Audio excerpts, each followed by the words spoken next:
아삽이 이스라엘 백성들을 회상하면서 특히 하나님의 인도하심을 받는 백성들을 연상하면서 이 시편을 찬양시로 고백하면서 기록한 겁니다.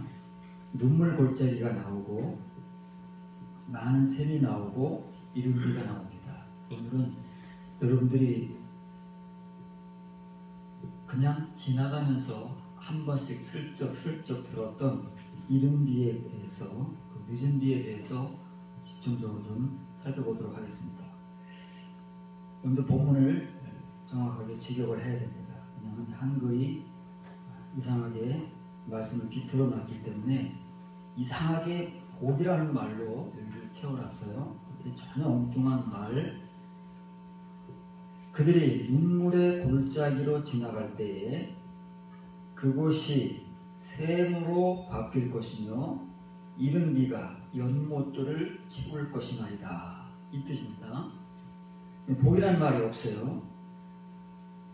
복이라는 말, 연못이라는 말을 복이라는 말로 이렇게 엉뚱하게 바꿔놔서 또 여기서는 막 복하게 돼 있는 거예요. 그럼 먼저 이 본문을 잘 이해하면 이제 드디어 이른 비가 도대체 이 구약에서 하나님의 말씀을 기록하고 또 이른 비와 늦은 비의 그 은혜를 전하는 성도들이 말하고자 하는 그 의미를 이렇게 조금이나마 우리가 이해를 할 수 있는 거예요. 사실 오늘날 우리 교회가 지금까지 이런 말씀들은 전혀 감춰져 있는 말씀입니다. 우리 기성교회에서는 이런 것들을 취급을 하지 않았어요. 지금까지 제가 20년 이상 목회를 하고 또 책을 읽고 강의를 듣고 뭐 온갖 경험들을 해왔지만 우리 기성교회에서는 이런 게 없습니다. 오히려 우리가 이제 이단이라고 칭하는 신천지나 하나님의 교회 이런 데를 인터넷에서 들어가 보면은 오히려 그 사람들이 이런 이른비, 늦은비, 절기 이런 것들을 말하고 있어요.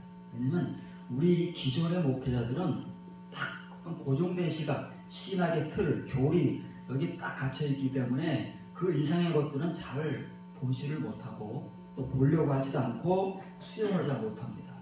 근데 평신도들은 아무래도 그런 틀이 없기 때문에 자유롭게 성경을 읽으면서 여러 가지로 이렇게 하다 보면은 보편적으로 이렇게 늦은 비, 이른 비, 절기 이런 것들을 성경에서 그래도 문자적으로나마 이해하고 좀 알려고 하는 사람들은 평신도가 성경을 보면서 연구하거나 공부하거나 묵상하는 사람들에게서 비롯되는 것이지 우리에게서는 나오지 않는 것입니다. 그래서 시편 84편 우리가 이제 아삽의 시를 살펴보는데 이 아삽이라는 사람이 평신도임에도 불구하고 하나님 앞에 선지자라고 이제 인정을 받는 거예요. 그 사람이 우리에게 보여주는 그 신앙의 과정과 경험은 우리하고는 사실은 비교할 수가 없는 겁니다. 그래서 본문은 이제 그들이라고 말하는 이스라엘 백성들, 하나님의 성도들을 지칭하는 거예요. 전체 이스라엘 백성들, 통상적인 이스라엘 백성들이 아니고 아삽의 눈으로 보는 자기와 같은 이제 친의의 길을 걸어가는 하나님의 백성들은 하나님께서 이렇게 인도하신다고 말해요. 어디로 인도하시느냐면 반드시 어느 누구를 막론하고 하나님의 백성이라면 눈물의 골짜기로 인도하게 돼 있다는 말이에요. 눈물의 골짜기로 인도함을 받지 않는 백성은 하나님의 백성이 아닌 거예요. 아삽은 지금 그걸 말하는 겁니다. 만약 우리에게 눈물의 골짜기의 경험이 없으면 아직 하나님의 성도가 아닌 거예요. 그런데 왜 하나님은 우리를, 하나님의 백성들을 눈물 골짜기로 지나가게 하시고 눈물 골짜기를 경험하게 하시느냐면 그 눈물 골짜기를 통해서 샘이 무엇인가를 알게 하는 거예요. 샘, 성경에 나오는 샘, 구원의 샘, 구원의 말씀, 하나님의 감추어져 있는 신비의 말씀들이 들어있는 그 샘을 발견할 수 있는 사람은, 눈물의 골짜기를 지나가지 않는 사람은 절대 샘을 알 수도 없고 그 샘을 발견할 수도 없는 거예요. 그런데 이 눈물의 골짜기를 지나간다는 것이 뭐냐면 이른 비를 충분히 맞는 거예요. 이른 비.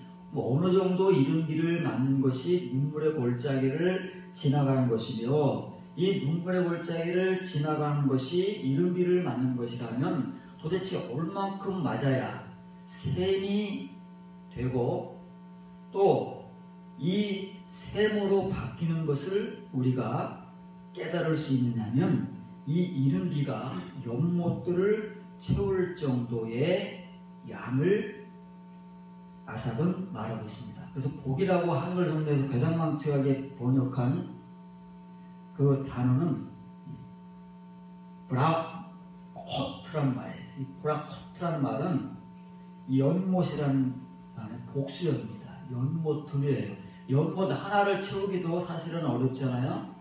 그런데 연못들을 몇 개를 채울까요?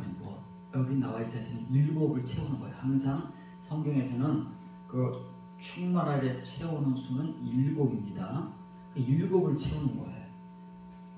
그래서 영어 킹제임스 버전도 이거를 복이라는 말이 아니라 풀이라는 거예요. 풀. 복수형이기 때문에 the pools라고 한 거예요. 수영장을 풀이라고 하잖아요. 수영장. 물론 그 앞에다가 스위밍 풀 이렇게 스위밍이라는 수식어를 붙이지만 그 풀이에요. 수영장이 큰 널널한 그 못입니다. 그 못들을 이른 비가 채울 만큼의 이른 비를 충분히 맞아야 눈물의 골짜기를 지나가는 거예요. 그게 지금까지 여러분들에게 가끔씩 언급했던 여러분들의 칭의를 채워가는 겁니다. 잘 이해하셔야 돼요. 모든 하나님을 믿는 사람들은 우리가 처음 교회에 발을 들여놓고 세월이 어느 정도 흐르는 과정 속에서 예수 그리스도를 우리 개인의 구주로 영접하는 은혜를 겪습니다. 칭의의 은혜를 겪는 거예요. 의롭다 하심을 겪는 거예요. 그런데 우리는 그것을 전부로 알고 그 이상의 것은 알지도 보지도 못하고 있는 겁니다. 그때부터 하나님께서는 그 사람으로 하여금 어디를 지나가게 하시느냐면 이 눈물의 골짜기를 지나가게 하시고 거기서 이른 비를 충분히 맞도록 하시는 거예요. 이게 칭의의 분량을 우리가 채워가는 거예요. 뒤에 한 번 더 나오겠지만 여러분들이 이거를 잘 이해하셔야 돼요. 우리의 신앙 세월의 연륜이 중요한 게 아니다. 교회 생활을 오래 했다고 해가지고 칭의가 채워진 게 아니에요. 교회 생활을 하면서 그 개개인이 하나님 앞에서 이렇게 말씀에 묵상을 하고 기도 생활을 하고 봉사를 하고 여러 가지 교회에서 권장하고 권면하는 일들이 있어요. 우리가 그것을 하나님의 은혜, 하나님을 섬기는 것으로 우리 목회자들이 그것만 알고 그것들을 교인들에게 권면하고 요구하는 것들이 있어요. 그런 것들도 칭의에는 필요한 겁니다. 그런 것들을 잘 거쳐가는 사람들 중에는 대중에 이렇게 하나님의 은혜 가운데 눈물의 골짜기를 지나가지 않으면 안 되는 하나님이 택하시는 사람들이 있다는 말이에요. 부르신 자들 가운데서 이제 드디어 하나님이 때가 되어서 하나님의 시련을 감당할 수 있는 그 눈물의 골짜기를 지나갈 만큼의 칭의의 분량이라도 채워진 사람들이 생겨나면 하나님께서 그 사람들을 이제 이 눈물의 골짜기로 부르시는 거예요. 그러면 그 사람들이 이 눈물의 골짜기를 지나가면서 이른 비를 맞는단 말이에요. 칭의의 은혜를 계속 겪는 거예요.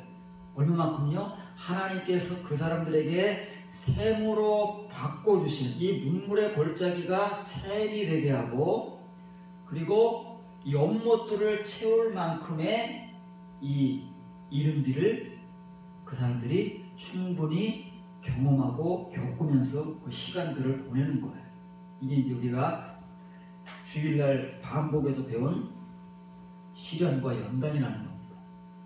하나님은 하나님께서 사랑하시는 성도가 있다면 그 사랑하시는 성도의 사랑하시는 분량만큼 반드시 징계하시고 연단하시는 거예요. 그렇기 때문에 그게 하나님의 사랑이에요. 우리의 사랑과는 틀려요. 우리가 말하는 사랑은 그런 내용이 없어요. 그러나 하나님의 사랑은 거기부터 시작하는 거예요. 그래서 하나님의 사랑을 이루어 가시는 겁니다. 열왕기하 17장 27절 28절입니다. 아수르 왕이 명령하여 이르되 너희는 그곳에서 사로잡아온 제사장 한 사람을 그곳으로 데려가되 그가 그곳에 가서 거주하며 그 땅 신의 법을 무리에게 가르치게 하라 하니 이에 사마리아에서 사로잡혀간 제사장 중 한 사람이 와서 베델에 살며 백성에게 어떻게 여호와 경외할지를 가르쳤더라. 이 베델은 이제 북왕국 이스라엘이 드디어 아수르에게 점령을 당해서 멸망합니다.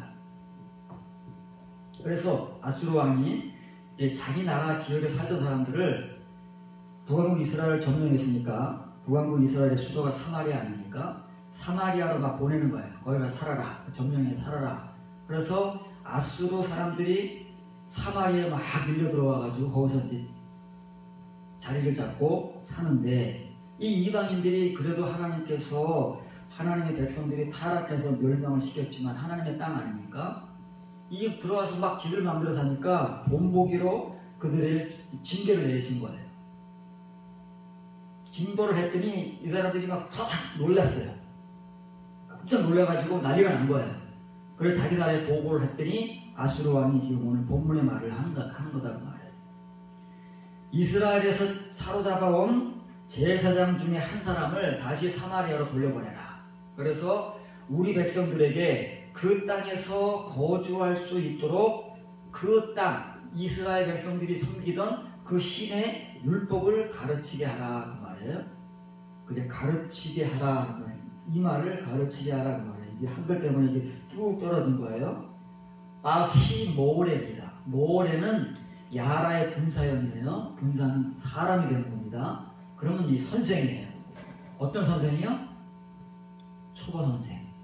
칭의의 은혜와 말씀을 가르치는 선생을 모레라고 하는 거예요. 혹은 요레라고 하는 거예요. 선생이 되었다 그 말이에요. 타락해서 하나님께 멸망받은 이스라엘 백성들, 이 제사장들도 예외가 아니에요. 어쩌면 이스라엘 백성들보다 앞장서서 타락한 존재들이 제사장과 선지자들 아닙니까? 그러면 아수르 왕이 이 제사장을 다시금 사마리아에 보내서 하나님의 율법을 가르친다고 해서 이 사람이 뭘 가르치겠어요? 역시 과거와 같이 껍데기 표면의 것들만 가르친다 그 말이에요. 그래서 모레라고 하는 거예요. 잘 아셔야 돼요. 모레, 우리가 모레예요. 히브리서에 나오는 초보 선생들입니다. 우리는 뭐 대단한 것을 알고 있다고 배웠다고 생각하고 가르치는 거예요. 그 내용들이 전부 뭐예요? 부활, 심판, 세례, 안수, 교회에서 가르치는 늘 반복해서 가르치는 설교와 성경 공부의 모든 내용들이 히브리서 기자가 초보라고 그리스도의 초보의 말씀이라고 말하고 있어도 우리는 못 알아들어요. 왜? 우리는 모래이기 때문에 그런 거예요. 하나님 참 답답하십니다. 이사야 9장 14절부터 16절까지입니다. 그러므로 예수께서 하루 사이에 이스라엘 중에서 머리와 꼬리와, 한글로는 꼬리와 이렇게 연결했는데 이건 제가 지금 끼워놓은 거예요. 머리와 꼬리는 뒤에 나오는 말과 같은 말이다 그 말이에요. 머리와 꼬리는 종려나무와 갈대와 같은 말인데 머리와 꼬리 곧 종려나무와 갈대를 끊으시리니 그 머리는 곧 장로와 존귀한 자예요. 머리가 뭐예요? 머리는 종려나무인데 장로와 이스라엘 백성들의 지도자들, 부유한 자들 이런 사람들이고 거짓말을 가르치는 선지자는 꼬리와 갈대다. 백성을 인도하는 자가 그들을 미혹하니 인도를 받는 자들이 멸망한다. 하나님께서 하나님의 백성들을 인도하고 가르치라고 보낸 선지자와 장로들과 이 지도자들이 오히려 이스라엘 백성들을 미혹하는 자가 되겠다고 말해요.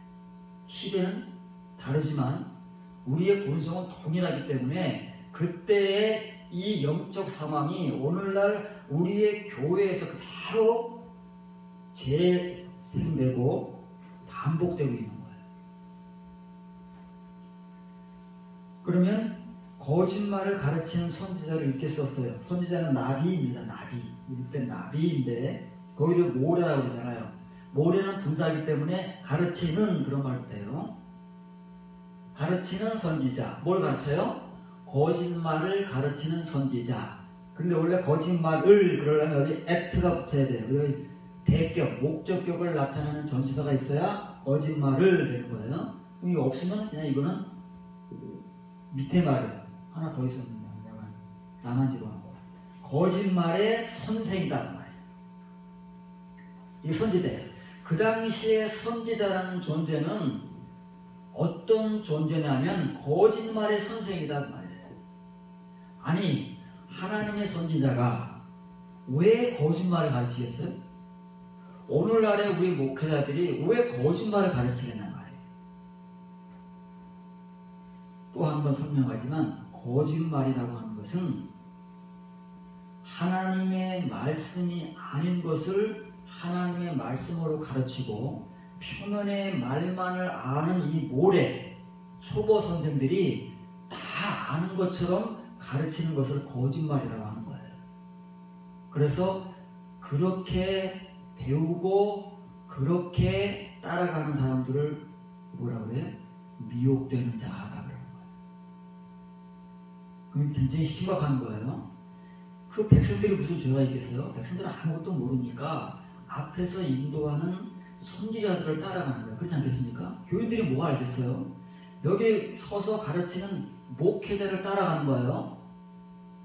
그런데 그 백성들을 가르치는 선지자가 누구라고요? 하나님이 보실 때 그 선지자들을 딱 이렇게 그 당시의 선지자들을 이렇게 정의하는 거예요. 거짓말의 선생이다. 오늘날 하나님께서 우리를 정의하실 때 똑같아요. 다를 것 같아요? 똑같습니다. 우리가 이것을 빨리 분별하지 못하고 빨리 우리의 자리에서 일어나지 못하면 그 사람들을 따라가다 어떻게 된다고요? 멸망을 당한다는 말이에요. 이거 거짓말 아닙니다. 어느 누가 하나님의 백성이 하나님 앞에서 멸망당하고 싶은 사람이 어디 있겠어요? 하나님을 믿으면서 선민이라고 자부하는 그 유대인들 가운데 하나님 앞에 멸망당하고 싶은 사람들이 어디 있겠어요? 멸망당하려고 선지자를 따라가는 사람들이 어디 있겠어요? 멸망당하려고 목사에게 순종하고 목사의 설교를 듣고 봉사하는 사람이 어디 있겠어요? 그런데 그때나 지금이나 모래는 존재한다 그 말이에요. 이 모래의 선생들을 따라가는 자는 하나님 앞에서 반드시 멸망을 당하겠다고 이사야 선지자가 예언을 한 거예요. 누가 알아들어야지. 여기 서 있는 우리나 여러분들이나 알아들어야지. 전혀 그러려고는 생각조차 못하고 있다가 천국문 앞에 가면은 그때 가서 난리가 나는 거예요. 그래서 왜 예수님이 비유해서 그렇게 천국 가서 난리가 나겠어요? 미리 다 알았다면 거기서 난리칠 이유가 없는 거예요. 근데 가보니까 상황이 확 다르거든요. 그러니까 난리가 나는 거예요. 아우성 치는 거예요. 거기 가서. 잠언 5장 13절 14절입니다. 내 선생들의 목소리를 청종하지 아니하며 나를 가르치는 이들에게 귀를 기울이지 아니하였던 많은 무리들이 모인 중에서 큰 악에 빠지게 되었노라 하게 될까 염려하노라. 이 말은 선생들의 가르침과 말에 귀를 기울이지 않고 순종하지 않는 백성들은 어떻게 된다고요? 악에 빠진다고 말해요. 악에 대해서 설명을 했는데 여러분들이 아직 잘 이해를 못할 거예요. 반복해서 들으면서 여러분들이 경험을 하게 되면 이제 자연스럽게 알게 됩니다. 악이라고 하는 것은 선의 반대말이에요. 우리에게서 거듭나지 못한 아브라함의 100세 때 받은 의, 그 거듭남을 통해서 나오는 행위가 아닌 그 전까지 우리에게서 나오는 모든 행위는 악입니다. 육신의 것이다 그 말이에요. 여기 선생이 둘 나오잖아요. 선생들이에요. 복수용어 나오는데 여기 보세요. 처음에 나오는 선생들은 모레, 아까 나온 모레의 복수형입니다. 모라이. 그럼 이 선생들은 어떻게, 선생들이 두 개인데 한글로는 똑같잖아요. 선생 구분이 안 돼요. 한글은 표현의 한계가 있기 때문에 구분이 안 되는데 영어 성경만 봐도 이렇게는 구분을 합니다. 모레라고 하는 선생을 뭐로 번역을 하냐면 teacher. 이 teacher은 초등학교, 중학교, 고등학교까지의 교사를 선생이라고 해요. teacher라고 해요. 물론 통칭적으로는 뭐 다 teacher지만은, 그러면 영어권에 있는 사람들은 이 우리가 배운 라마, 리무, 라무다이, 이건 이제 라마시죠. 연단, 눈물 골짜기를 거쳐서 셈을 알게 되고 이른비를 못을 이룰 만큼 충분히 칭의의 분량을 채워서 넘어온 선생을 라마트라고 그러는 거예요. 그러면 이걸 어떻게 번역을 하면 인스트럭터. 이 인스트럭터는 대학교 전임 강사를 말하는 거예요. 초등교사가 아니고 전임교사. 전임교사를 영어권에서는 인스트럭터라고 해요. 그러니까 이 킹 제임스 버전을 번역하는 사람들도 이게 단어가 다르잖아요. 그래서 고민을 할 거 아니겠습니까? 도대체 이게 어떤 차이가 있을까 생각을 하다가 이렇게 자기들 세계에서 사용하는 그 언어의 차이점을 가지고 이렇게 번역을 하는 거예요.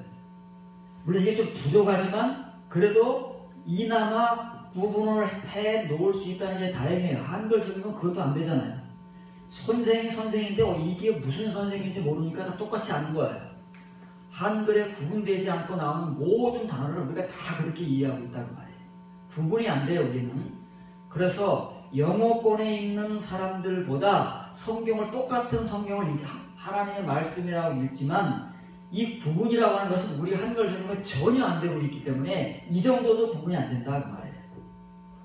더 이상 무슨 말을 하겠어요? 여기다 대고 어떻게 깊은 의미의 말들을 할 수가 있겠냐고 말이에요. 자, 시편 27편 위에서 말한 칭의의 분량, 칭의의 은혜에 대해서 다시 한번 이 다윗의 시를, 다윗의 고백을 통해서 복습을 하고 부족한 부분을 또 더 채워보도록 하겠습니다.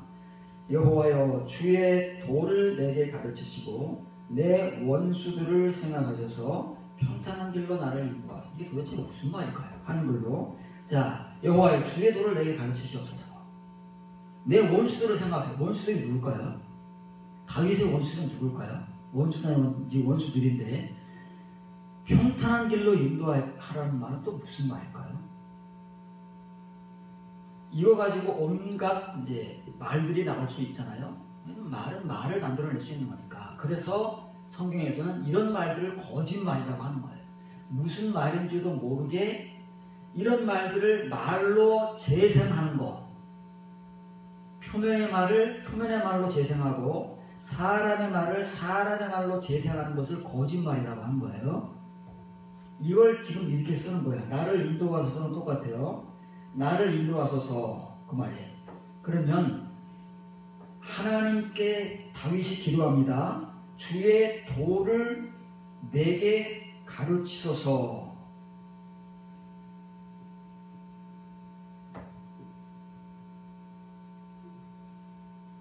나흐가 아니라 내가 뭘 잘못한 것 같아. 이건 호레입니다. 호레. 아까 야라의 동사형이에요. 가르치라는 초보의 칭의의 가르침으로 가르치소서라는 말이에요. 어느 누구나 예외가 없다고 그랬지요. 다윗도 하나님 앞에서 시편 51편의 경험을 겪기 이전의 다윗은 칭의의 신앙 여정을 걸어가는 사람이에요. 시편은 연대순으로 기록한 게 아니라 이렇게 편집상 뒤죽박죽 해놨기 때문에 시편 51편이 다윗의 인생의 전환점이에요. 아브라함의 거듭남 51편입니다. 전후로 나뉘어지는데 내용을 보면 우리가 이해할 수 있어요. 그러면 이 야라의 가르침이 나오면 다윗이 51편 이전에 지금 상황이 있다는 거예요. 그 다윗과 같은 상황이 있는 모든 사람들의 기도예요.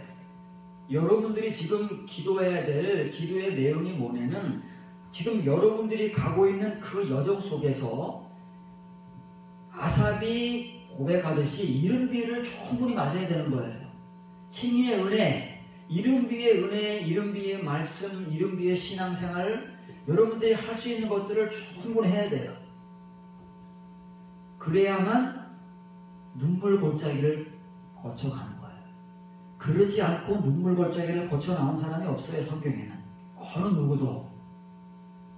그래서 구약이든 신약이든 이 레마의 말씀, 늦은 비의 은혜의 말씀을 가진 선지자와 사도들이 복음을 전할 때는 반드시 이 눈물의 골짜기, 불의 연단, 불시험 이걸 말하지 않는 사람이 없는 거예요. 왜냐하면 그 사람들은 다 공통적으로 이 눈물 골짜기를 하나님의 손에 의해서 거쳐오고 겪고 온 사람들이기 때문에 그걸 누구보다도 잘 알아요. 그 길이 없으면 하나님의 이 은혜는 자기들에게 존재할 수 없다는 것, 하나님 백성들에게 존재할 수 없다는 것을 경험으로 아는 사람들이에요. 그러면 이제 이렇게 다윗이 고백하듯이 이른비의 은혜, 자기가 걸어가고 있는 칭의의 은혜를 충분히 겪어야 됩니다. 이 칭의의 시간들이 결코 헛된 것들이 아니에요.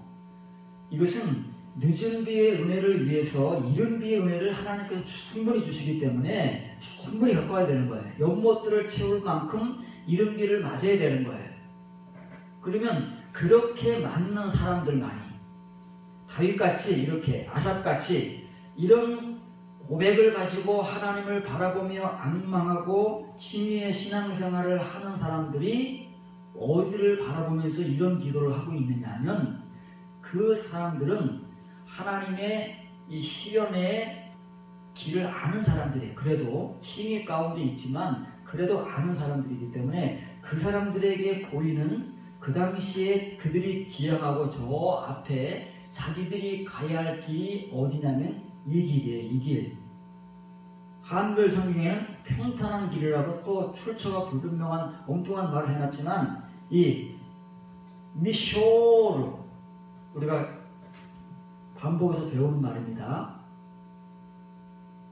야샬 구약 성경에서는 의로운 행위, 의로운 행위를 하는 자를 말할 때 요쉘 혹은 마샬 그런다고 했잖아요.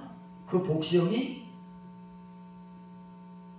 마샬임 그거예요. 지금 다윗이 말하는 자기에게 하나님께서 하나님의 길을 지금 잘 충실하게 가르쳐 주시고 그것을 훈련받고 그것을 학습하게 해달라고 기도한 거예요.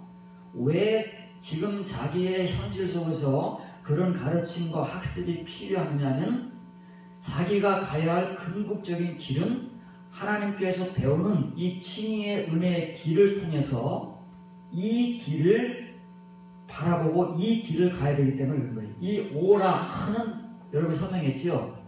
우리가 직접 가야 할 좁은 길이에요. 신약 성경 예수님께서 말씀하시는 좁은 길이다 그 말이에요. 하나님의 이 칭의의 가르침을 통해서 충실하게 학습하고 연단을 받는 사람들이 가는 길이 좁은 길이에요. 그래서 아무나 못 가는 거예요. 마음 먹으면 갈 것 같지요?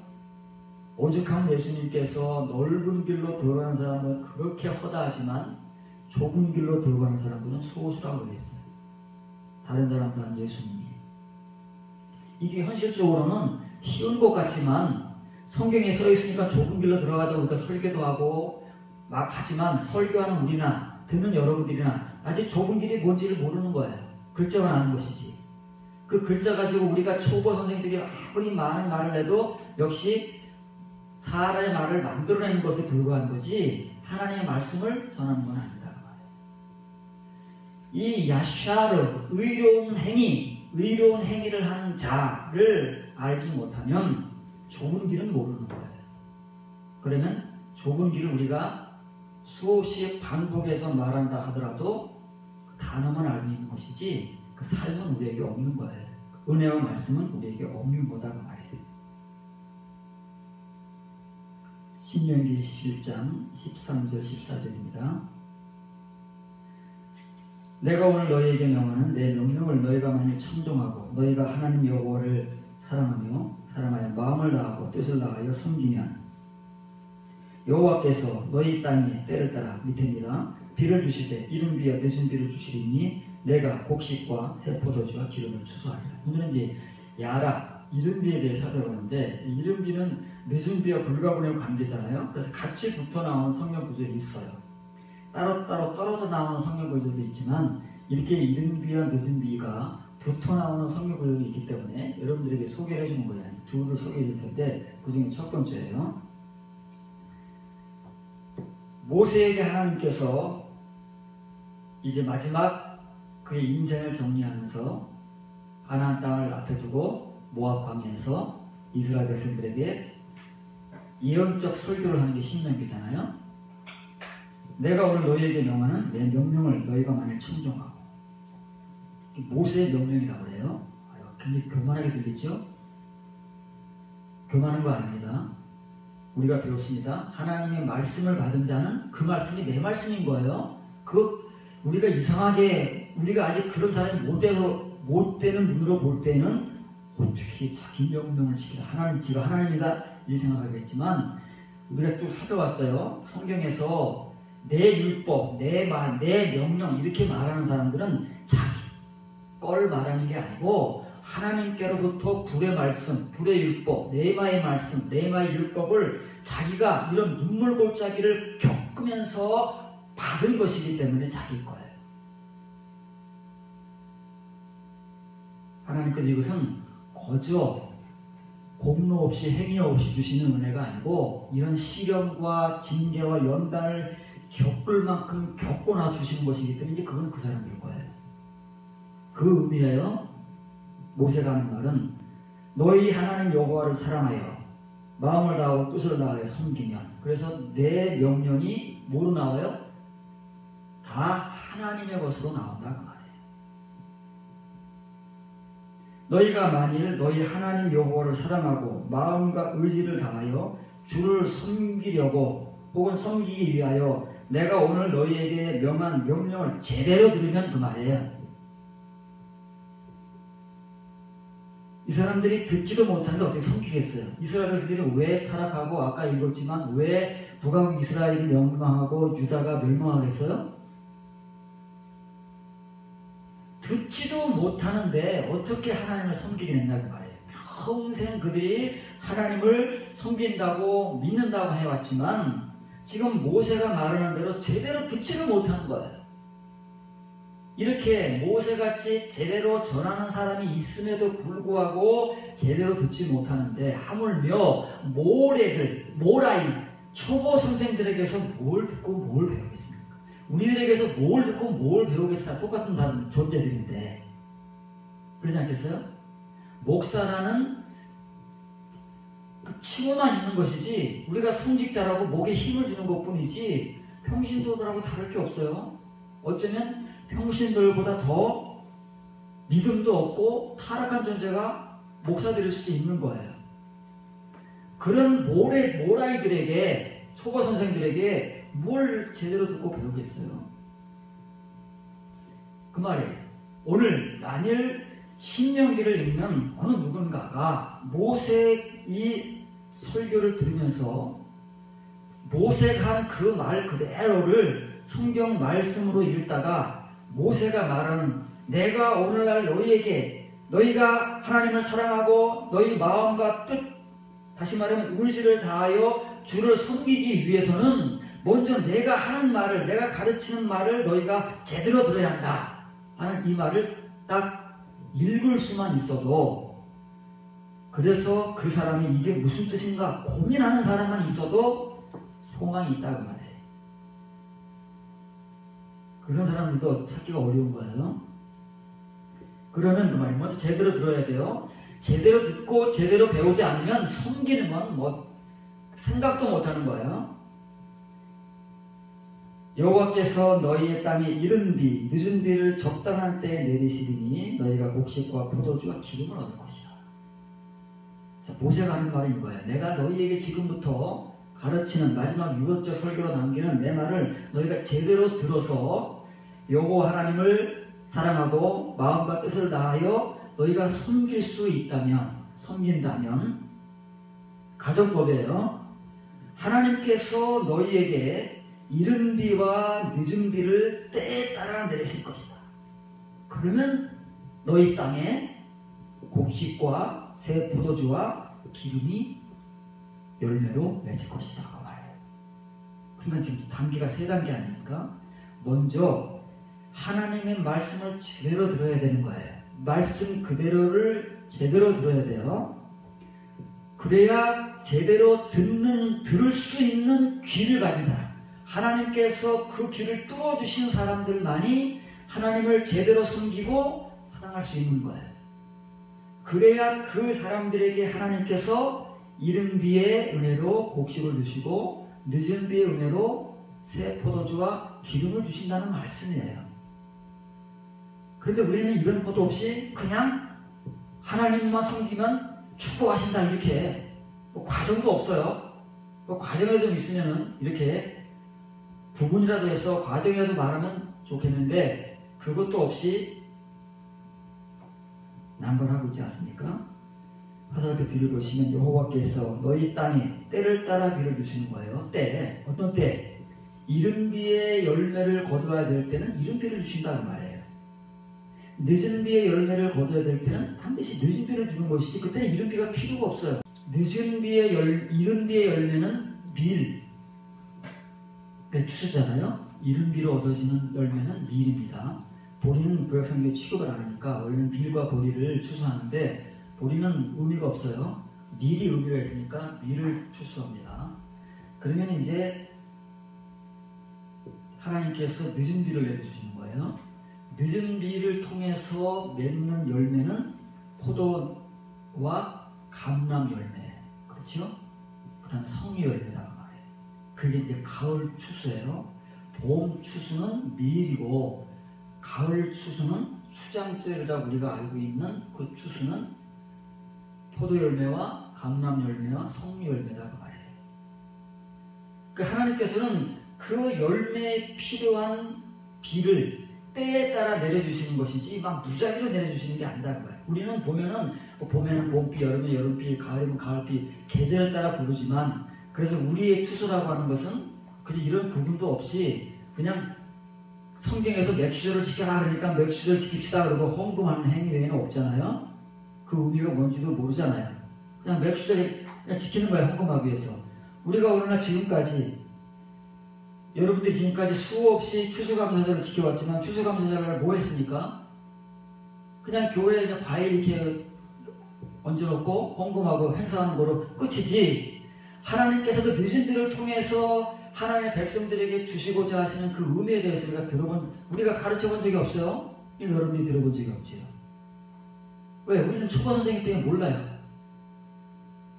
그 은혜를 알려면 눈물의 골짜기를 겪어야 되는데 그걸 겪지를 않았어요. 이른 비를 충분히 맞아서 못들을 채울 만큼 채워야 샘으로 바뀌어지는데 그런 하나님의 말씀을 가져보지를 못했어요.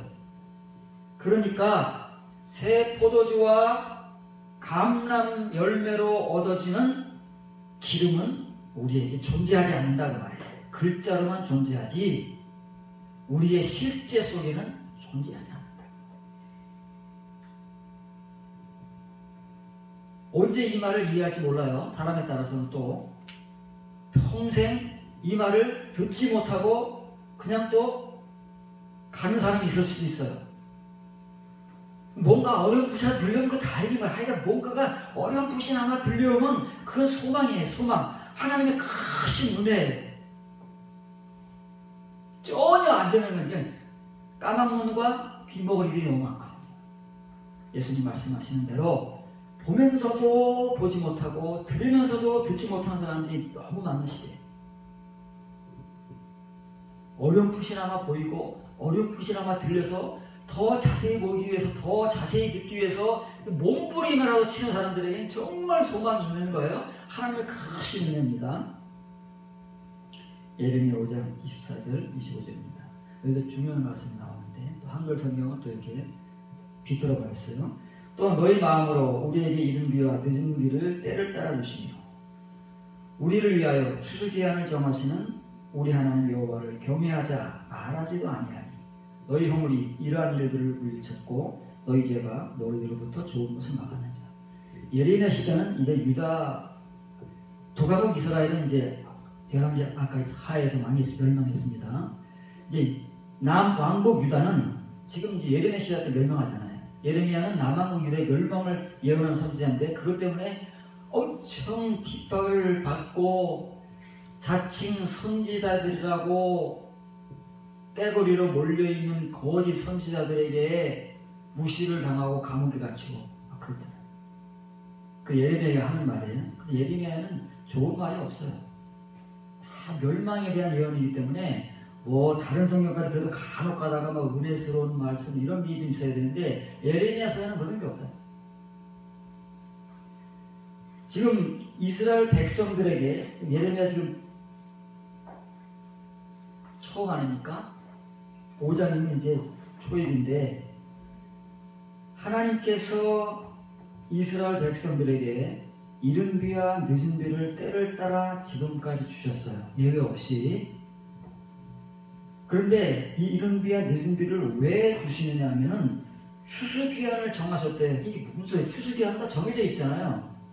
그렇잖아요. 망종이 오면 지나면 볼이 밀 거두는 것이고 10월 지나면 가을 추수하는 것이고 이게 기한 정해져 있는 것이고 기한을 뭐 늦은 비, 이른 비를 주셔가지고 정해주시겠어요? 무슨 말을 이렇게 써놨느냐 하면은 이 말을 이렇게 써놓은 거예요. 하나님께서는 이스라엘 백성들에게 이른 비와 늦은 비를 주시면서 추수라는 것을 이스라엘 백성들이 하게 만들어 놓으셨어요. 그렇죠? 이른 비를 통해서는 곡식이라고 우리가 한글 성경에서 곡식이라고 번역되어 있는 밀과 보리를 추수하도록 하시고 늦은 비를 통해서는 새 포도주와 기름을 추수하도록 그 추수의 법, 후코트는 한글 성경에 많이 나오는 규례예요. 이거 법입니다. 법칙이에요. 법칙. 추수의 법칙을 정해놓으셨어요. 이른 비와 늦은 비를 통해서 추수의 법칙을 정해놓으셨는데 여기 보세요. 18절 보세요. 여기 중요한 말입니다. 우리는 그냥 일반적인 추수밖에 몰라요. 그러니까 지금도 우리가 무슨 맥주 감사절, 추수 감사절 하면은 그냥 추수해서 뭘 하나님께 바친다 그러는데 아무 의미가 없는 거예요. 지금은 하나님께서 그거 안 받으십니다. 우리끼리만 내고 뭐 기도하고 감사하는 거예요. 이스라엘 백성들이 평생 이런 걸 했지만 하나님께서 아주 질리시는 거예요. 왜냐면 그 이면의 것을 제대로 들어서 행하지 않고 그 표면의 것, 껍데기의 것만 평생 하게 되면 하나님이 아주 너무너무 지겨워하시는 거예요. 왜냐면 하나님이 주신 것과는 너무 다른 거예요. 한꺼풀도 우리가 벗기지를 못하고 그 껍데기에서만 평생을 놀고 있는 거예요. 하나님이 이스라엘 백성들에게 주신 추수, 그 추수의 법칙은 뭘로 이루어졌냐면 이걸로 이루어진 거예요. 쉐봇, 샤바가 7이잖아요. 7겹. 베드로후서 1장에서 말하는 믿음부터 사랑까지는 7겹, sevenfold. 이게 하나님의 법칙이에요. 그게 뭐예요? 절기다. 하나님의 추수의 법칙은 절기의 법칙이에요. 이 추수의 법칙을 모르면 절대 열매는 없어요. 하나님께서 우리에게 아무 공로 없이 행위 없이 주시는 칭의의 은혜를 통해서 얻는 열매 딱 하나 있어요. 그게 뭐예요? 밀, 이른 비의 은혜, 칭의의 은혜로 얻는 열매 밀 하나 있어요. 그거 외에는 없어요. 나머지 새 포도주와 기름은 나팔절과 장막절과 대속죄일을 통해서 얻어지는 추수의 법칙입니다. 그게 하나님의 추수의 법칙이 이스라엘 백성들에게. 그런데 이걸 모르잖아요. 하나님께서 이른 비와 늦은 비를 통해서 이렇게 선지자를 통해서 참된 선지자 예레미야, 이사야, 에스겔, 호세야 등 기타 등등 구약 성경에 나오는 12소 선지서와 그 다음에 4명의 대선지서, 다니엘은 이방에서 한 거기 때문에 제외하더라도 3명의 대선지서를 기록한 15명의 선지자를 통해서 이렇게 반복적으로 모세 시대부터 하나님의 추수법칙은 절기다, 이것은 7겹이다 라고 이른 비와 늦은 비를 통해서 보여주시고자 하시는 하나님의 감춰진 말씀이다. 그런데 이스라엘 백성들에게 이걸 전하잖아요. 근데 이스라엘 백성들은 이거를 못 알아듣잖아요. 그래서 아까 모세가 그러는 거예요. 제대로 들어야 행하는데 제대로 듣지 못하면 늘 반복되는 표면적이고 표피적인 껍데기들만 행한다고 말해요. 그러면 멸망하는 거예요. 그렇게 가르치는 사람을 따라가도 멸망하는 거예요. 같이. 그런데 예레미야 시대도 예외가 아니다. 어느 시대, 구약 시대 어느 시대가 동일하다는 말이에요. 구약 시대 어느 시대가 동일하면 시대를 거쳐서 신약 시대에 와서 예수 그리스도의 십자가의 죽으심으로 마가의 다락방에 불성령이 임하고 막 그 복음이 막 불같이 전해져서 대부흥이 일어났잖아요. 그때뿐이에요. 그 뒤에도 똑같잖아요. 교회들의 기록을 보세요. 초대교회가 그러할진데 그 후대교회는 어떻게 하겠어요? 우리가 교회사를 통해서 하면 말로 할 수 없이 따라가는 거예요. 어느 시대나 우리의 본성은 안 바뀌는 겁니다. 하나님의 이 말씀, 이 추수의 법칙을 깨닫지 못하는 교회와 사람들의 그 공간에서는 어디서나 이런 현상들이 동일하게 나타나는 거예요. 그래서 예레미야가 뭐라 그래요? 하나님께서는 이렇게 은혜를 주시려고 하나님의 이 추수의 법칙, 7겹의 추수의 법칙 절기를 이스라엘 백성들이 주셨는데 이스라엘 백성들이 이걸 못 알아들으니까 표면적으로는 잘했잖아요. 이 사람들이 절기 해마다 지킵니다. 그 표면적인 것 지키는 거는 우리는 절에 갈아요. 바리새인, 사두개인들, 서기관, 제사장들 예수님 당시에 예수님께 욕을 엄청 먹어서 그렇지 그 사람들이 표면적인 율법 지키는 거는 우리네 가면 상대도 안 돼요. 그 사람들이 얼마나 철저하게 지키는데요. 얼마나 11조를 철저하게 하면 바카와 그런 것까지 따져가 11조를 하는 사람들이에요. 우리가 지금 바리새인들, 서기관들은 성경에서 예수님 욕하니까 같이 욕하고 있는데 우리가 그런 존재인지를 모르는 거예요. 같이 욕하는 거죠. 예레미야 눈에는 이 당시의 이스라엘 백성들이 이 하나님의 속 은혜를 모르니까 이 사람들이 하나님의 말씀을 제대로 듣고 배우지는 못했어요. 그러다 보니까 표면적인 것, 표면적인 은혜, 신의 은혜만 가지고 세월이 흘러가면 누구든지 타락하게 돼 있어요. 누구든지 불문하고 육신적으로 살게 돼 있어요. 그러다 멸망하게 돼 있어요. 이게 하나님의 법칙이에요. 예레미야 시대에도 이 사람들이 이걸 모르기 때문에 하나님을 경외하자 말하는 사람도 없답니다. 얼마나 타락했으면 말조차도 그런 하는 사람들이 없대요. 우리는 그래도 말이라도 하잖아요. 멸망의 종말에 오면은 시대가 이렇게 되는 거예요. 우리가 종말을 이렇게 너무 좋아하면 안 됩니다. 이런 걸 준비하고 종말을 얘기를 해야지 준비도 안 된 상태에 종말을 섣불리 얘기하면요 우리 인생이 걸린 거예요. 왜 이런 말조차도 하는 사람들이 없느냐면 너희 허물이라고 했는데 이건 죄입니다.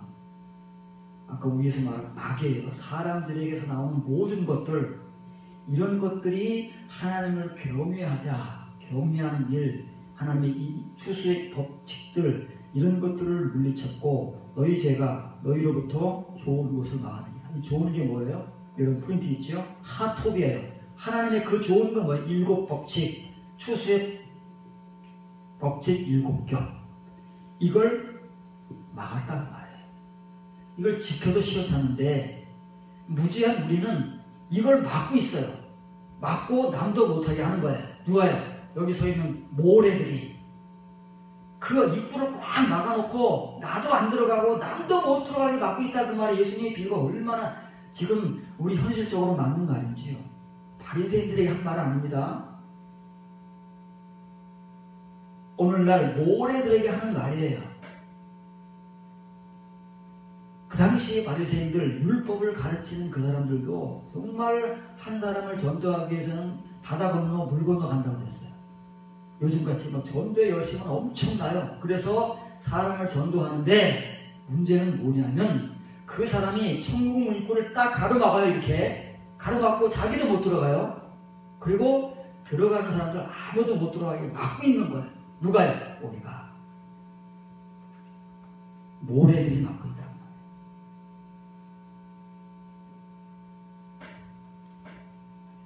예레미야가 이렇게 막 이 당시에는요, 이사야나 예레미야나 에스겔이나 시대 상황이 굉장히 좀 악하잖아요. 이때 하나님의 말씀을 전하는 사람들 심정은 어떻겠어요? 지금같이 이렇게 뭐 온순하게 뭐 하겠어요? 피 터지는 심정으로 전했을 거예요. 자기 목숨 걸고 전한 거예요. 이렇게 두들겨 맞고 폭행을 당하고 감옥에 가고 무시당하고 사람들에게 짓밟히더라도 하나님의 말씀이기 때문에 복음이기 때문에 막 전하는 거예요. 목숨을 걸고. 근데 뭐 지금같이 이렇게 설교하듯이 이렇게 하겠어요? 절규하는 심정으로 전하는 거예요. 뭐 절제해서 그렇죠. 막 속에서 불이 막 타오르는 겁니다. 그래서 킹 제임스 버전도 이걸 그대로 직역하면 이건 7이 한 주잖아요. 그래서 7의 복수니까 윅스라고 번역하는 거예요. 이게 그대로 직역한 거예요. The harvest. 이게 harvest잖아요. harvest, 윅스. 법칙을 빼먹었을 뿐이에요. 정확하게 하면 the harvest of the 윅스 이렇게 되는 거죠. 뒤에 이제 붙는 거예요. 이렇게 구분해서 글자라도 읽을 수 있으면 고민을 할 수 있다니까요. 도대체 무슨 말이냐. 그런데 고민도 하지 못하도록 이렇게 왜곡을 시켜놓으면 고민할 필요가 없는 거죠. 여기서 오만 사람의 말들이 다 나오는 거예요. 내가 하고 싶은 말, 내가 감동받았다고 하는 말, 내가 묵상했다고 하는 사람마다 다르지만 그래서 설교는 똑같은 본문을 가지고도 사람마다 다르는 것은 자기 말들이 수없이 사람에 따라서 나올 수 있기 때문에 그런 겁니다.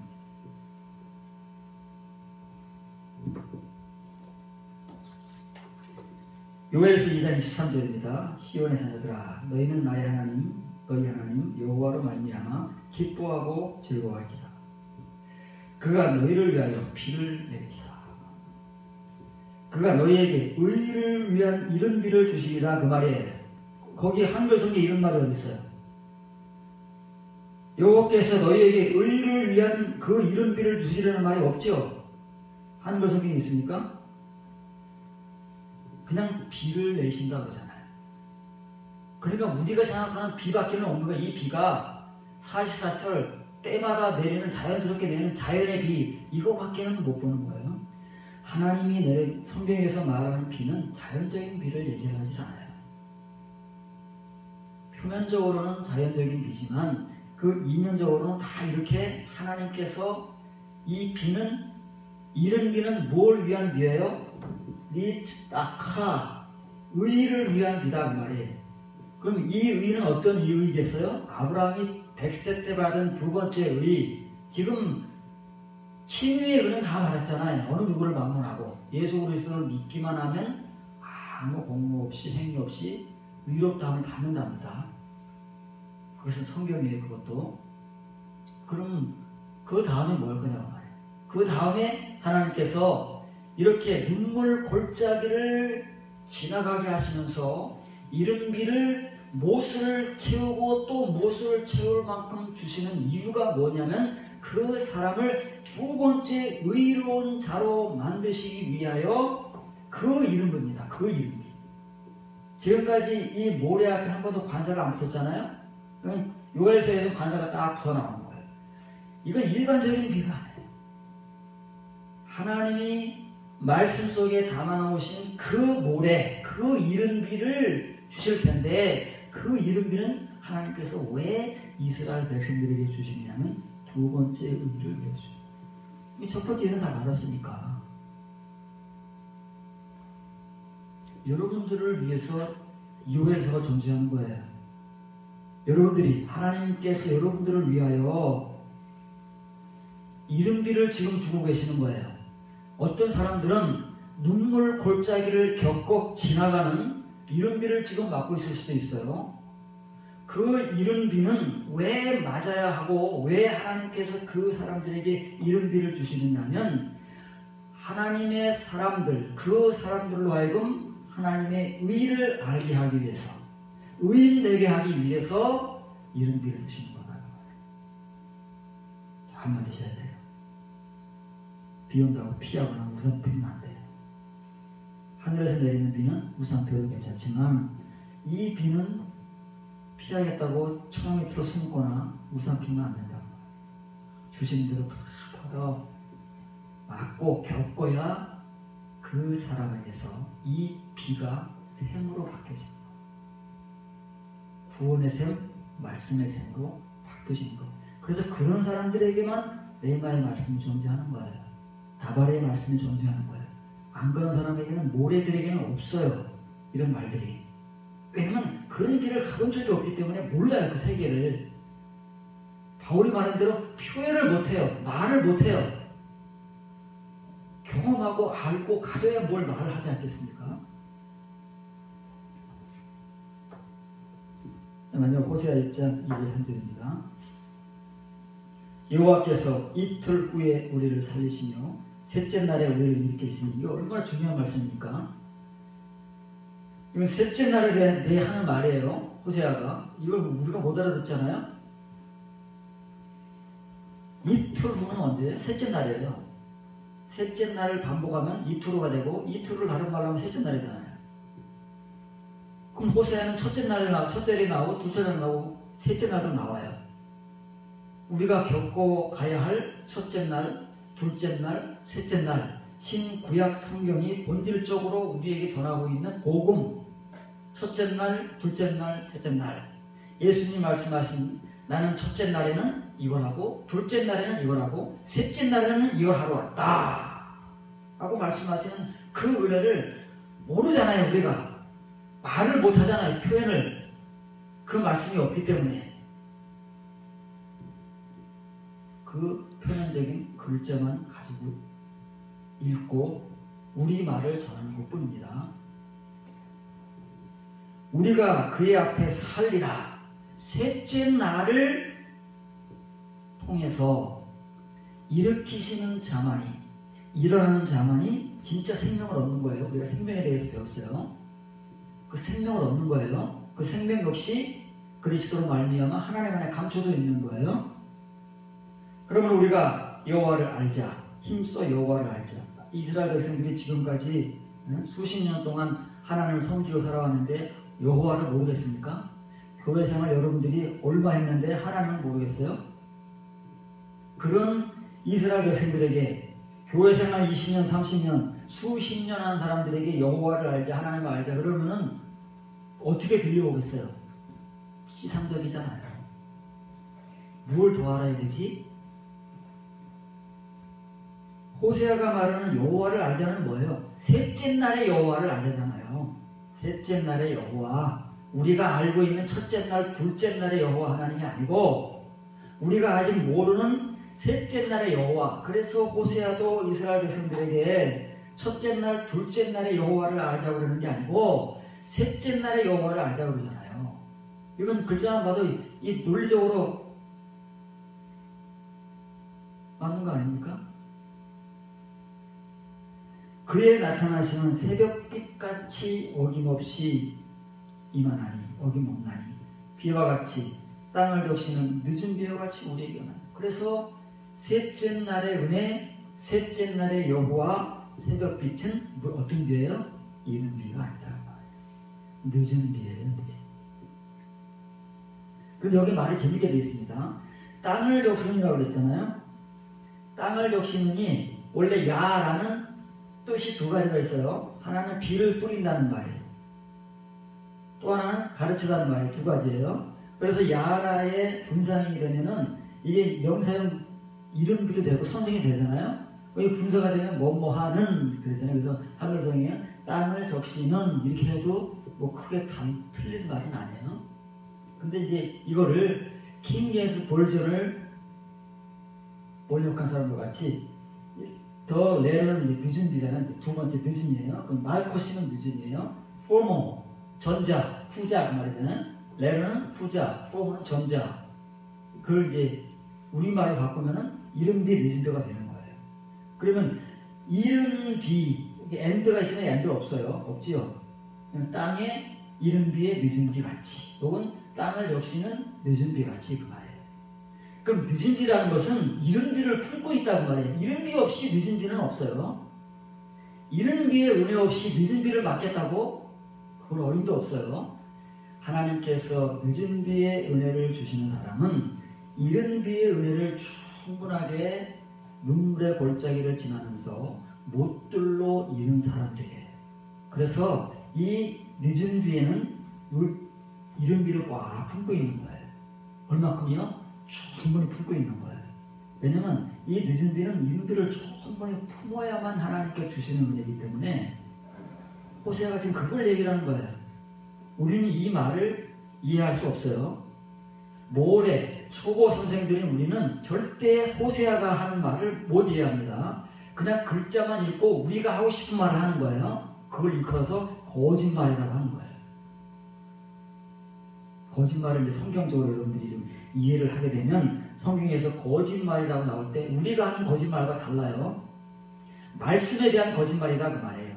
선지자들이나 제사장들, 특히 구약 성경에서 선생들이라고 일컫는 사람들에게 거짓말을 할 때는 이런 의미의 거짓말이에요. 하나님의 말씀을 표면적인 것밖에 몰라요. 늦은 비의 은혜를 가져보지를 못했어요. 그런 사람들이 하나님의 말씀이라고 전하잖아요. 그게 표면적으로는 맞지만 궁극적으로는 하나님 앞에서 거짓말을 하는 거다 그 말이에요. 왜? 자기 말로 자꾸 만들어서 하는 거예요. 우리 같이 설교라는 게 뭐예요? 성경 본문을 묵상하고 막 분석하고 해가지고 우리 말을 하는 거예요. 그걸 설교를 하는 거예요.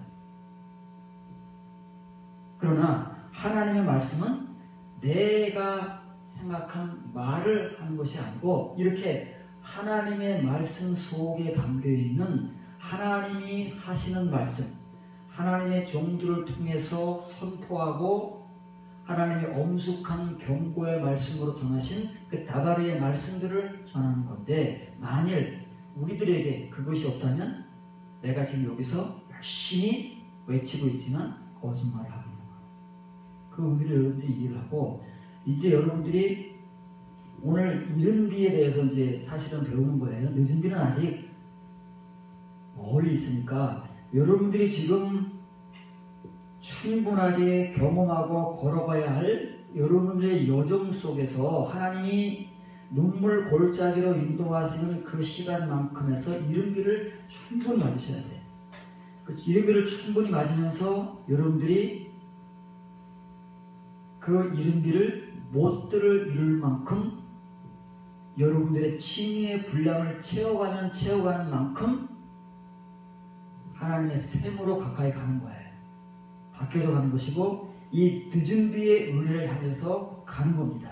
그런 사람들에게만 셋째 날의 은혜, 새벽빛의 은혜, 그리고 늦은 비의 은혜가 그때 비로소 주어지기 때문에 그런 거예요. 이게 얼마나 귀한 것이고 이게 우리 생명이에요. 이게 다른 게 생명이겠어요? 이거를 경험하게 되면 우리가 지금까지 막 고민하고 막 근심하고 막 하던 것들 그게 얼마나 부질없는 것, 가치 없는 것들이라는 걸 그때 비로소 알게 되는 거예요. 그래서 성경에서는 이런 선지자들이나 사도들이나 그 당시에 이런 은혜를 받은 성도들이 왜 그렇게 살 수밖에 없냐면 이런 은혜를 겪게 되면은 그렇게 살 수밖에 없어요. 이런 은혜 속에 들어가 버리니까 이게 하나님의 세계고 우리가 경험하고 겪어야 할 영적 세계다 그 말이에요. 그것이 하나님께 주시고자 하시는 하늘의 은혜다 그 말이에요. 말로만 하늘의 은혜가 아니고 이런 은혜를 경험하게 되면 비로소 천국의 자녀, 하나님의 아들이 되는 거예요.